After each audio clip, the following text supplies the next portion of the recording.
même si tu vis dans la pauvreté, il y a des gens qui ont une connaissance, la connaissance de leur vie familiale, la connaissance de leur savoir qu'ils ont, puis qu'ils ne peuvent pas partager parfois dans la société avec, avec d'autres gens.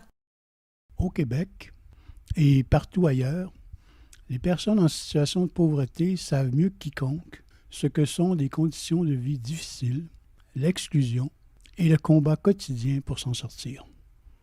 Pourtant, on leur demande trop rarement leur avis lorsqu'il s'agit de mettre sur pied des programmes de lutte contre la pauvreté ou pour participer aux décisions qui nous concernent tous. Depuis plus de 50 ans et sur les 5 continents, le mouvement ATD Quart Monde rassemble des citoyens de tous milieux afin de penser et agir ensemble pour changer le monde en n'oubliant personne. Une de nos actions pour mener ce combat collectif est l'Université populaire Quart Monde. C'est un lieu où il n'y a pas de choses pas correctes. C'est bon, c'est tout bon ce que les gens ont apporté de leur façon à eux. Peu importe tes connaissances, tu viens partager avec nous autres un sujet. On pense que tu n'as rien à dire, mais tu as quelque chose à dire, tu sais. Ça peut être des gens dans la moyenne, ça peut être des gens qui sont aisés, ça peut être des personnes en situation de pauvreté, c'est-à-dire des gens qui travaillent au salaire minimum, des assistés sociaux, des chômeurs, des travailleurs, des retraités. En tout cas, il y a beaucoup de monde qui peut travailler là-dedans. On parle des femmes, on parle de la pauvreté, on parle de l'environnement, c'est toutes sortes de sujets intéressants. C'est une place que tu peux jaser, tu es à l'aise, puis que tu peux apprendre. Tu apprends des choses que des fois tu n'as jamais entendues. Tu sais, quand tu es dans un métier de piscine, tu attends parler de quoi? Il y a des piscines. Tu n'entends pas parler d'autre chose, non? C'est ça que je dis, quand tu as un autre métier de garage, là, tu entends parler rien que du monde qui est dans le garage, tu sais. C'est bon de sortir et aller voir d'autres choses, à un moment donné, d'aller jaser avec du monde. Puis avec un beau sourire, puis les gens sont gentils, puis on donne des petits becs, puis on se sent un petit peu en famille, dans un sens, là, c'est une sorte de climat familial. Dans une première étape, chaque participant reçoit une lettre d'invitation qui annonce le thème de l'Université populaire Quart Monde et qui propose 2 ou 3 questions de réflexion. Quelques jours plus tard, les groupes locaux et les organismes partenaires se réunissent pour répondre aux questions pour construire une réflexion collective à partir de l'expérience de chacun. Le groupe de préparation, est-ce qu'on se réunit pour l'Université populaire? Chacun a les consignes, comment ça fonctionne pour le thème. Donc, on a les consignes et on y va avec les questions qu'on a sur la feuille qui nous est envoyée. Et chacun répond à ces questions-là. Et on dialogue au travers de ces questions-là. Puis on met en commun après qu'est-ce qui est le plus important. Parce que les personnes qui se rendent ici, ça leur permet aussi de voir et de comprendre mieux l'Université populaire. De pouvoir partager le plus possible. Les autres, qu'est-ce qu'ils ont partagé dans le groupe, bien, ils amènent aussi les réponses des autres dans le groupe. Plus de 100 personnes participent à cette étape dans une dizaine de groupes, à Rouyn-Noranda, Joliette, Thetford Mines, Sherbrooke, Chicoutimi, Saint-Jean-sur-Richelieu et Montréal. À Rouyn-Noranda, on peut être 12, on peut être 8, on peut être 4, on peut être 15. Puis une personne amène une personne, l'autre en amène une aussi. C'est harmonieux, c'est quelque chose aussi moi je dirais c'est quelque chose qui est sous forme de fête aussi. Tu sais, il y a du rire dans ça. On peut mettre ça sur une chanson, on peut mettre ça sur un poster qu'on va préparer ou une phrase, une pièce de théâtre. 2 semaines plus tard, l'Université populaire Quart Monde rassemble à Montréal une 50aine de participants venant de tous les groupes de préparation pour mettre en commun leur travail. Certains vivent la pauvreté et l'exclusion, d'autres non. Tous sont invités à participer au débat sur le thème de la soirée. La rencontre et l'échange entre des personnes de milieux très éloignés provoquent une confrontation constructive de différents savoirs d'expérience. Mettons qu'on prend une personne qui a des préjugés assez sociaux, qui est dans ce milieu-là.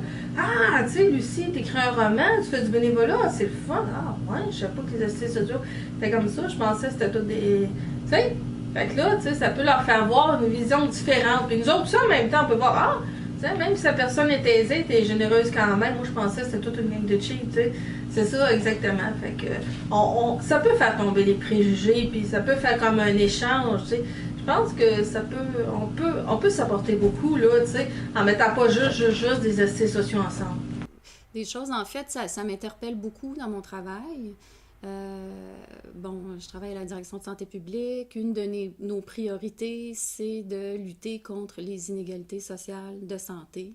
Et là où l'université populaire peut m'aider, c'est que quand je suis avec mes collègues et je m'oppose des fois à certaines dimensions du programme, j'ai les témoignages des gens d'ATD que j'ai entendus, qui me reviennent. Et je suis capable de défendre mon point, pas juste en citant des auteurs d'articles, mais en amenant des histoires très, très concrètes qui font la démonstration qu'il faut penser nos choses autrement. Ben, c'est important qu'on se parle exactement pour que ça s'améliore un peu. C'est dans le monde aussi. Là. Si les riches ils se mettraient tous à parler aux pauvres, ça serait vraiment différent. Hein? Le monde, ça s'accorde pas, ça chicane. Faudrait que ça s'accorde un peu.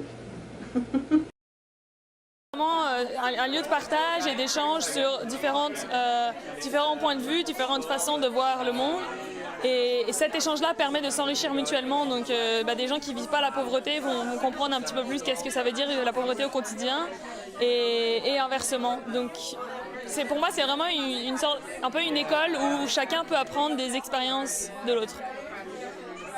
Et c'est pour moi un peu un des seuls lieux dans notre société où il y a vraiment cette place-là, où il y a une rencontre entre deux mondes qui sont très très différents et qui se rencontrent jamais en fait. Parce qu'il s'appuie d'abord sur l'expérience de celles et ceux qui ont la vie difficile, ce croisement des savoirs crée de nouvelles idées pour mieux combattre les causes de la pauvreté.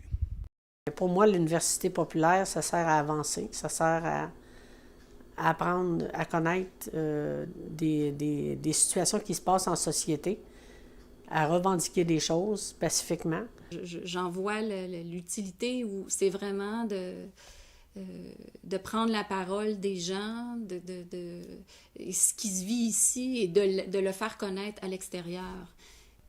Ça sert aussi à connaître plein de monde, hein? Puis aussi à changer le moral de place. Moi, je trouve que ça me sauve le moral de place. Ouais. Pour moi, l'Université populaire Carmonde, c'est une université, une vraie université, mais pas des professeurs, pas des étudiants. On est tous des professeurs et des étudiants. On apprend à prendre la parole et à discuter et à être sérieux pour arriver à des résultats.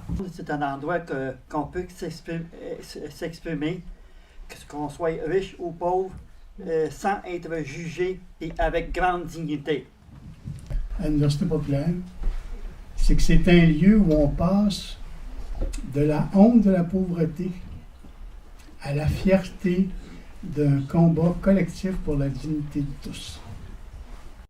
Une des mamans qui vit la pauvreté a dit « Nous les pauvres », elle a dit ça aux professionnels, hein, « Nous les pauvres, on n'est pas là seulement pour vous toucher, pour vous émouvoir. On est là parce qu'on a un savoir qui vient de notre expérience de vie. » Et cette maman-là, je pense souvent à elle depuis que je suis revenue. J'étais convaincue de ça, mais j'y pense encore plus parce que je me dis, mais comment on peut arriver à faire ça? Et c'est un peu le défi que j'ai envie de vous lancer ce soir. Est-ce qu'on ne pourrait pas tous se laisser toucher par le savoir d'expérience et l'intelligence de ceux qui vivent la pauvreté aujourd'hui au Québec?